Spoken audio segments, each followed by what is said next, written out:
Mutual presents The Mysterious Traveler.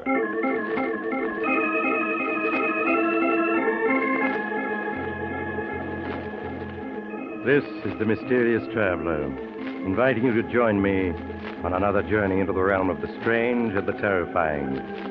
I hope you will enjoy the trip, that it will thrill you a little and chill you a little.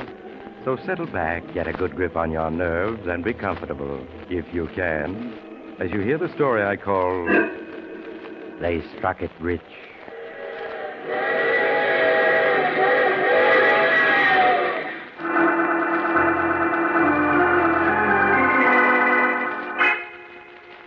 Our story tonight begins behind the high gray walls of a state penitentiary. It is early Monday morning, and Dr. Richard Worth has just taken up his duties as a newly appointed staff psychiatrist at the prison. As he sits in his office studying the medical records that have been turned over to him, there's a knock on his door. Come in. Sorry to bother you, Doctor, but they just brought a prisoner from the warden's office for you to examine. Case of hysteria. Hysteria? That's what they said. Very well, Cook. Show him in. Okay, in here, fellow. That's a hot one, really a hot one. Me, Frankie Williams, on top at last. I'm a big shot. Here's his medical record, Doc. Well, thanks, Cook. That'll be all. Yes, sir. All right, sit down, Williams. Williams, sit down. That's better. Here, drink this. Drink this. Now, let me see. Frank Williams, age 34. Uh-huh. How do you feel now, Williams? I'm okay now, Doc. I guess the news was too much for me. Everything's going to be all right now. You know what I mean. You take care of me, Doc, and I'll take care of you. I see. Williams, tell me about yourself. What do you want to know? Well, anything you feel like talking about. Tell me about your childhood. How you happened to be in prison. Well, when I was 14, I was sent to reform school for knifing a guy. When I was 18, I got a 4 to 6 year stretch for a stick-up. Mm-hmm. Well, why are you in prison now? You mean you don't know? I'm afraid not. Doc, 6 years ago, my picture was in every paper in the country. I was famous. Well, 6 years ago, I was in a Japanese prisoner of war camp, so I'm not familiar with your exploits. Well, why don't you tell me about it? Sure, Doc. It all began back in 41, about a month before Pearl Harbor. I'd just gotten out of the big house on parole, and I managed to land a job as a sandhog on a tunnel that was building under the East River between Brooklyn and Manhattan. Well, one day I'm knocking off for work when I hear my name being called by... Hey, Frank. Frank Williams. What's the matter? Don't you recognize an old pal? Marty Davis, how are you, pal? Swell. Hey. When'd you get out, kid? 2 weeks ago. Parole, huh? Yeah. You working on this tunnel, too? Yeah, 6 months now. Huh? Frank, you're just the boy I'm looking for. What's up? Ever since I got out, I've been working on a little idea of mine. It'll take 2 guys, and the haul will be at least $100,000. Oh, nothing doing, Marty. What do you think I took this job for? I'm a 3-time loser. One more rap and they'll send me up for life. Look, kid, ain't I in the same boat? I'm a 3-time loser, too. And you ought to have more sense. From now on, I'm going straight. I'm not going to risk getting a life sentence. But, Frank, this idea of mine, it ain't any cheap stick-up. It's something big. And there's enough dough in it so that we can retire for the rest of our lives. Nothing doing. Ain't you even interested? No. They sure got you scared of that life sentence, ain't they? Yeah. So long, Marty. See you around.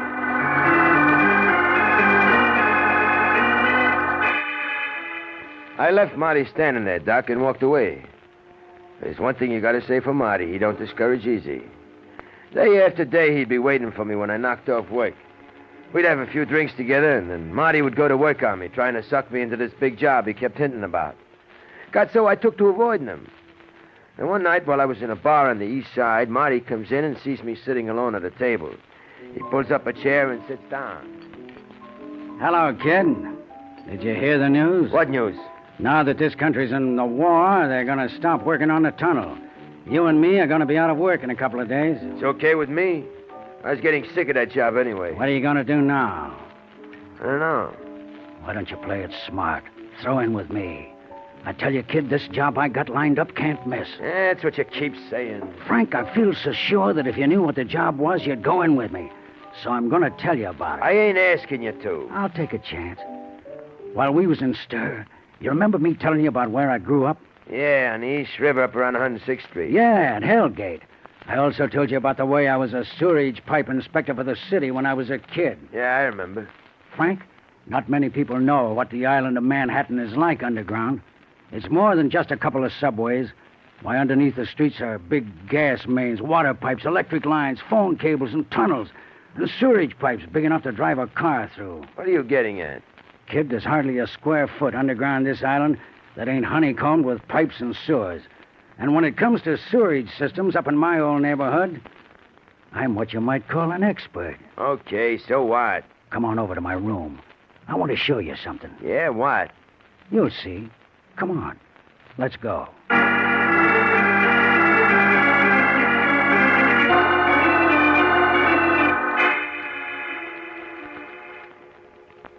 Give me a hand unrolling this map, will you? It's pretty big. Okay. There. You recognize it? Well, this is the East River, ain't it? And this is a section of Manhattan from 86th Street up to 125th Street. That's right. What are all these red, yellow, green, and blue lines on it? The red lines are electric cables. The yellow lines are gas mains. Huh? The green are water pipes, and the blue are phone cables, and the black lines are sewerage pipes. This is an official city map that I lifted. You were sure right when you said this island is honeycomb. Yeah. You see this place I got my finger on? Yeah? 106th Street and East River. That's right. But what this map doesn't show is that this is where the Hellgate Bank and Trust Company is. Hellgate Bank? Yeah. Oh. Now I'm beginning to get your idea. Look at this black line that runs into the East River. That's a big 10-foot sewerage pipe, and it runs past the bank, only 60 feet away. Uh-huh. You and me, we ought to be able to dig a tunnel from the sewer to under the vault of the bank in 10 nights. Oh, there's one thing you're forgetting. What's that? This island is all sandstone. How are we going to tunnel through stone? That calls for drills. Kid, the island of Manhattan may be all sandstone, but at this point, where the bank is, it's all dirt. Dirt? Yeah. You see, the riverbed has been shifting these past hundreds of years, and during all that time, mud's been accumulating along this stretch at 106th Street. Today, all that mud is part of the island, with buildings on it. And one of the buildings on it is the Hellgate Bank. Yeah, I sure gotta hand it to you, Marty. You got all the answers. I spent enough time casing this job to make me an expert. Wouldn't be too tough to tunnel through 60 foot of dirt. Of course it wouldn't. And think of what the jackpot would be, kid. I'll guarantee you there'll be at least $100,000 in the vault. What do you say? 100 G's. And a two-way split. Okay, Marty. You can count me in.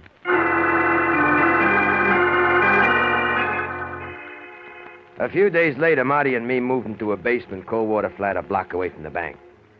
Every night for a week, we kept bringing to the flat things we would need for the job.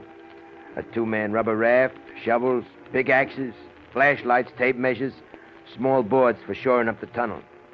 No college engineer ever cased the job better. A couple of weeks later, Marty and me figured we was ready. We waited until a dark night, then we took the rubber raft, shovel, and a pickaxe and left the flat. We went to the rear of the old tenement house where there was a manhole that led down into the sewerage pipe. We eased the manhole cover off, and Marty started down the ladder. I handed him the stuff, and then I followed, after pulling the cover back on the manhole. 15 foot down, Marty was standing on a small ledge. The water swirled past a little below the ledge. Frank, hold the raft while I fill it with air. Okay, Marty. Now, where'd I put that tube? Here it is. It shouldn't take more than a minute to fill it up. Hey, is there any danger of gas down here, Marty? Not in winter. Boy, that water's sure running fast. Yeah.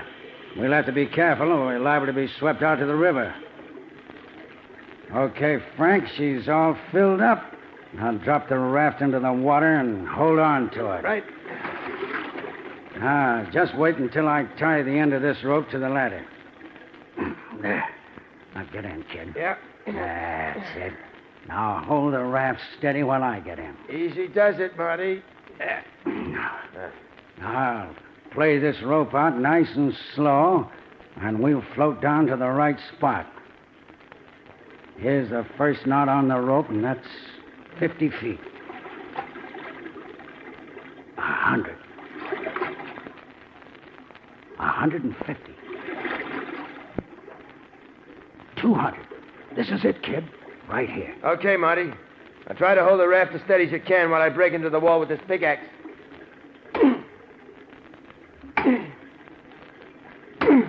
This is gonna be a tough job. Yeah. I feel as though my arms are being pulled off, trying to hold this raft steady in this current. I only hope that this rope I'm hanging on to don't give. We shoot out to the river. If it did. Are you coming? I'm getting there.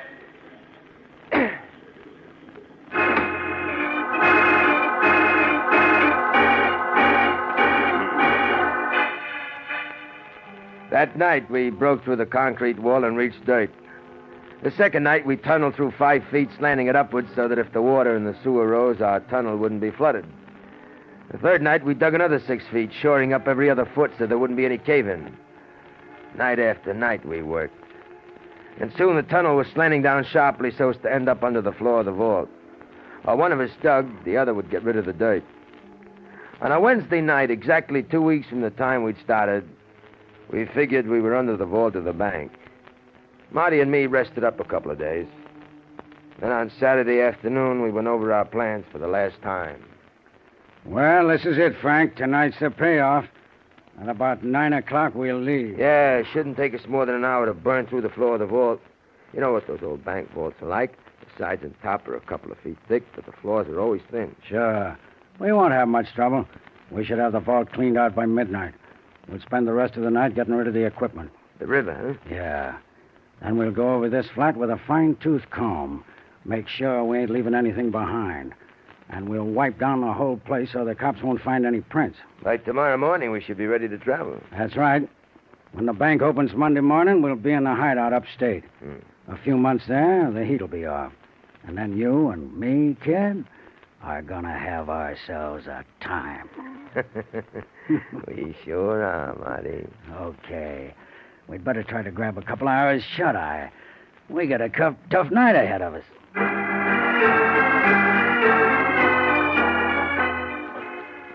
I hit the sack and tried to get some shut-eye, but I was too keyed up to fall asleep. The hours dragged by, and soon it got dark. At 9 o'clock, we left the flat. A few minutes later, we were going down the ladder into the sewer. We filled the raft with air, loaded our equipment on it, then floated down the sewer to the tunnel we built. Each of us grabbed a suitcase and started snaking our way through the tunnel. First, there was a gradual climb of 15 feet. Then the tunnel sloped sharply for 50 feet, with us ending up under the vault. Marty got out the tools and scraped away the last foot of dirt, exposing the floor of the vault. Then I got to work with the acetylene torch. It was tough working in a 3x4 hole. A half hour passed, and I was still burning my way through. How's it coming, Frank? Won't be long now, Marty. The air is sure foul in here. Yeah, it's hard to breathe. I think that does it. Hand me the pickaxe, Marty. Here you are, kid. Just a couple of taps, and this piece of floor should give...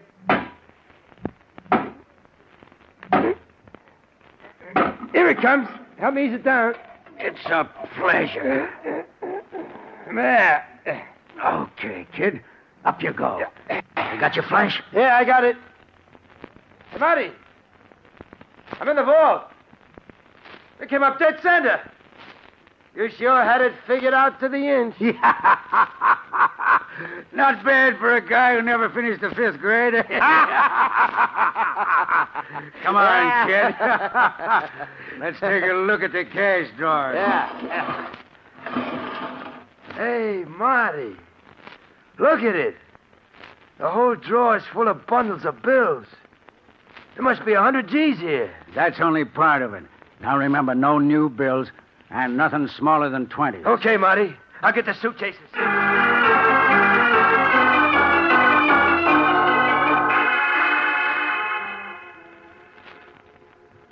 Well, kid, that does it. 120 G's. We couldn't cram another bill into these suitcases if we tried. Gee, Marty. Look at all this dough we're leaving behind. Yeah, I know how you feel. But this is as much as we can carry. Come on, Frank. Grab one of the suitcases and half the equipment. Okay, Marty. We're going to have a tough time hauling all this stuff back through the tunnel. You all set? Yeah. I'll lead the way. Make sure nothing's left behind. Don't worry, I've double-checked. Okay, Frank. Come on. I'm coming. The best way is to push the suitcase ahead of you. Yeah. With the equipment piled on top of it. Yeah, that's what I'm doing. You okay, Frank? Yeah, I'm right behind you. That's funny. I feel as though I'm slowly sinking. Yeah. Marty, the floor's caving in. We're falling. We're falling!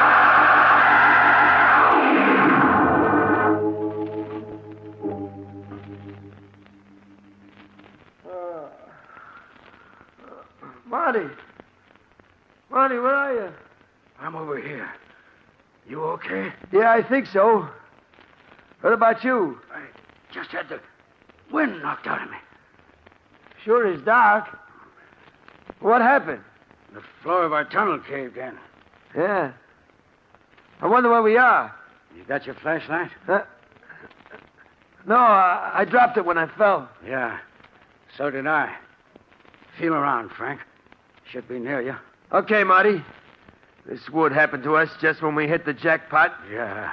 What lousy luck. You find it yet? No, the ground here is just mud. Soft mud and puddles of water. Frank, I found my flash. Does it work? Wait a minute. Yeah. Now let's have a look at this place.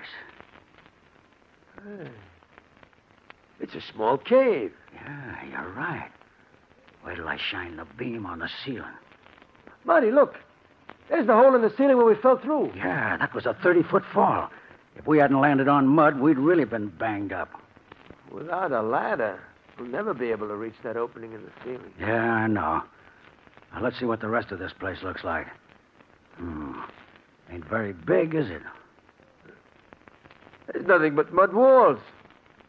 Marty, we're trapped. Take it easy, kid. It ain't that bad. We still got our tools, the torch, and most important of all, the dough. A lot of good that'll do us if we don't get out of here. We'll get out. Give me that pickaxe. What are you going to do? I want to see what this wall is like. This is the river end, all right. Nothing but mud. Now, this is what we're going to do, Frank. We'll dig in about 5 feet or so, and then we'll start tunneling our way up. 60 feet. That'll take us a week. Well, I'm hoping we'll run into a shaft or something. It's our only chance, kid. Yeah, I guess you're right. Now, hold the flash for me. That's it. Now, shine it against the wall while I start digging.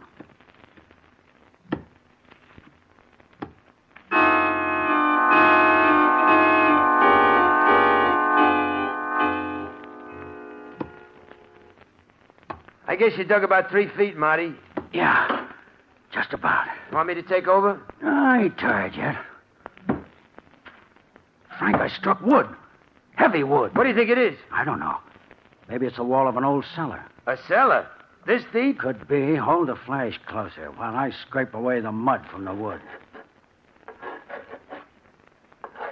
Look, it's a solid wall of heavy timber. It must be at least 100 years old. See how rotten that wood is? Sounds hollow. I'll bet it's a cellar. You think it might lead up to some old building? Could be. Get the torch, Frank. Let's burn our way through. Okay, Marty.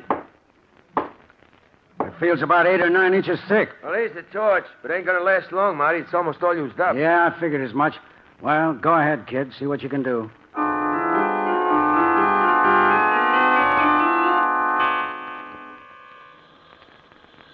Yeah, just about got it, Marty. Good. Oh, there goes the torch. It's out. Now we'll have to break in the rest of the way. Yeah, hold the flash, kid, while I use the pickaxe. That's it.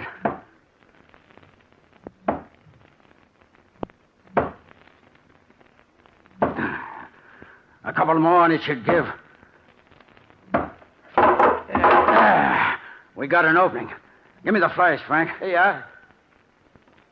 What do you see, Marty? Looks like a room of some sort. The floor's about 3 feet down, covered with mud. I'm going to climb in. Come on in, Frank. I'm coming. Hold the flash this way. The air in here is sure musty. I'll shoot the beam around so we can see what this place looks like. What's the matter with you? Marty, didn't you see it? Over there in the corner. Something white. It looked like a skeleton. A skeleton? Yeah, you're right.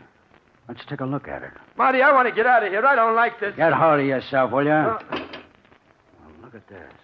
A sword. A sword? Yeah, and an old one, too. And the skeleton, it has the remains of a uniform on it. Frank, this ain't no cellar. We're on a ship. A ship? Yeah. This is a cabin we're in. But what would a ship be doing here? Back in the old times, the East River at this point was dangerous to sailing ships. That's how it became known as Hell Gate. So many ships used to sink at this part of the river. And this is one of the ships that sank in Hellgate? Yeah. It probably sank over 100 years ago. And the tide swept it along the bottom of the river to this bank. As the years passed, the wreck became covered with mud. The riverbed changed, leaving it behind. You mean this wreck is buried under the East River shore? Yeah, that's what I figure. There ought to be a door somewhere in this cabin, leading to a passageway. You see it? No. Then the walls are so covered with mud, it's hard to tell. Yeah. Wait a minute. There may be a door here. Hand me the pickaxe. Here you are. It's a door, all right. And here's the handle. Is it a passageway, Marty? No. No, it's a small room. Look, there's a half a dozen chests in here. Chests? Yeah.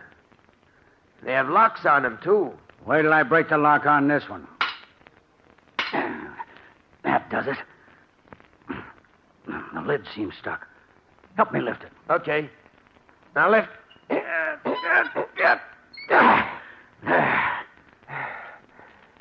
Hey, look. It's full of copper coins. Frank, these ain't copper coins. Huh? Look, scratch one. These coins are gold. Gold? Frank, this is a treasure ship. A treasure ship, do you hear? Well, there's 10 times as much dough here as there was in the bank. We're rich, kid.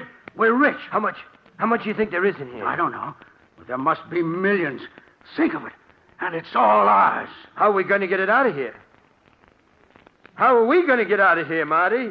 Yeah, that's right. This wreck is probably buried 60 feet under the East River bank. Yeah. We'll have to go back to the cave and find another spot where we can start digging our way out. But what about all this gold? Don't worry, kid. We'll be back for it. But first we got to get out ourselves. Come on. Let's go back to the cave. Yeah. The air is sure better in the cave. Yeah. Now, let's try one of these other walls. You start digging, Frank. Okay, Marty, you just... Hey, the beam is flickering. Yeah, the batteries are shot. There it goes. Marty, we can't dig our way out in the dark. Well, don't you think I know it? It looks like the game is over, kid. Well, you may as well sit down and take it easy. But we just can't stay here in the dark. You got any better ideas? No. Guess not.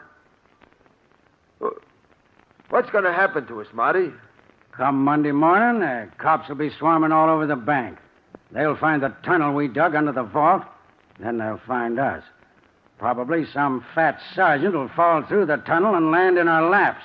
And the 120 G's and all the gold we found?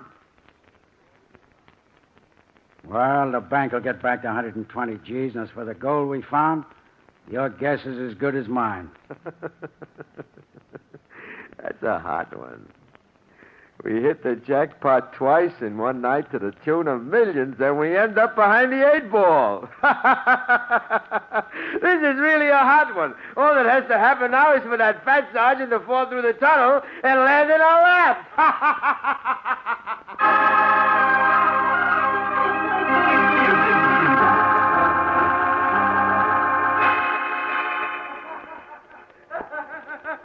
And you know, Doc, that's just what happened. A fat cop fell through the floor of the tunnel and landed right on our laps.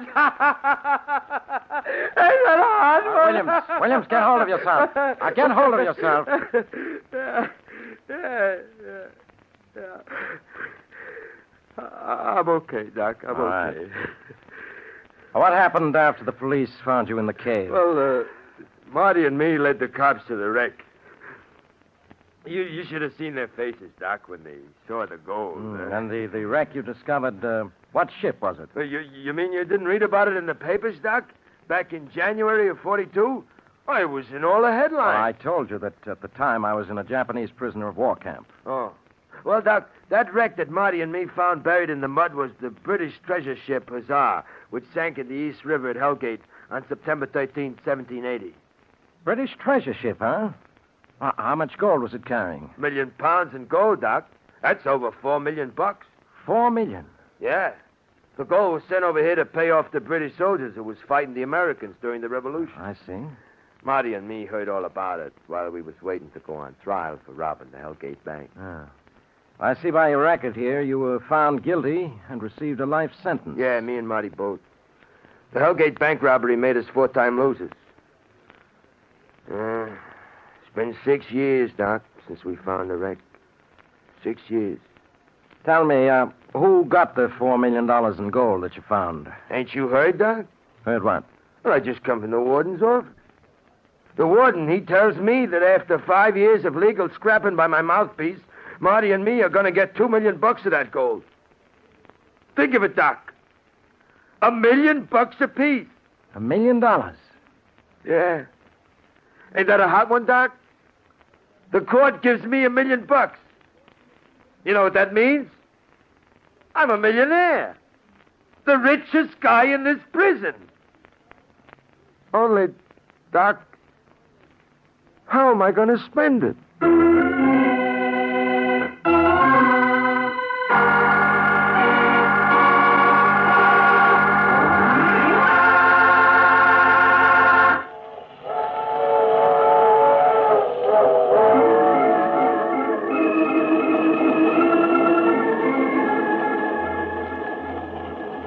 This is the mysterious traveler again. Did you enjoy our little trip? What happened to Frank Williams? Oh, the rich fellow is still serving his life sentence. All of his fellow prisoners have nicknamed him the millionaire. But the problem of spending the money is driving Frank crazy. However, he hasn't given up yet. Right now, he's figuring out how he can take it with him. Now, I recall another young man once who decided that money was the root of all evil, so he... Oh, you have to get off here. I'm sorry. I'm sure we'll meet again. I take this same train every week at this same time.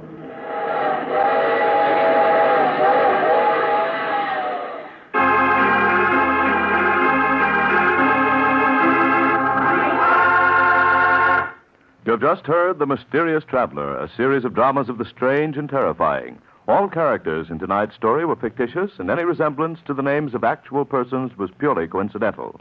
In tonight's cast were Maurice Tarplin, Joe DeSantis, and Frank Thomas. Original music by Paul Taubman. The Mysterious Traveler is written, produced, and directed by Bob Arthur and David Kogan. Listen next week to a tale titled 7 years to wait. Another strange and suspenseful tale of the mysterious traveler. This program has come to you from our New York studios. Another program of tense and dramatic action will follow in just a minute. Stay tuned to the station for Official Detective. Carl Caruso speaking. This is the Mutual Broadcasting System.